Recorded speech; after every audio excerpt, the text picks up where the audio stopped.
ಭಗತ್ ಸಿಂಗ್ 1907ರಿಂದ 1931 ಭಾರತದ ಸ್ವಾತಂತ್ರ್ಯ ಹೋರಾಟದ ಅಜರಾಮರ ಕ್ರಾಂತಿಕಾರಿ. ಪಂಜಾಬಿನ ಬಂಗಾ ಗ್ರಾಮದಲ್ಲಿ ದೇಶಭಕ್ತಿ ತುಂಬಿದ ಸಿಖ್ ಕುಟುಂಬದಲ್ಲಿ ಜನಿಸಿದ ಅವರು ಬಾಲ್ಯದಿಂದಲೇ ದೇಶದ ಮೇಲೆ ಅನನ್ಯ ಪ್ರೀತಿ ಹೊಂದಿದ್ದರು. ಗದರ ಪಾರ್ಟಿ, ಜಲಿಯನ್ವಾಲಾ ಬಾಗ್ ಹತ್ಯಾಕಾಂಡ ಇವುಗಳು ಅವರ ಮನಸ್ಸಿನಲ್ಲಿ ಕ್ರಾಂತಿಯ ಜಾಲೆಯನ್ನು ಹಚ್ಚಿದವು.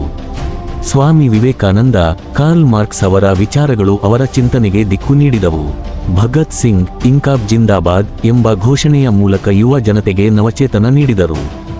ಲಾಲಾ ಲಜಪತ್ ರೈ ಅವರ ಮರಣಕ್ಕೆ ಕಾರಣವಾದ ಬ್ರಿಟಿಷ್ ಅಧಿಕಾರಿ ಸ್ಯಾಂಡರ್ಸ್ ಮೇಲೆ ದಾಳಿ ನಡೆಸಿ ಕ್ರಾಂತಿ ಕಾರ್ಯಕ್ಕೆ ಹೊಸ ವೇಗ ನೀಡಿದರು.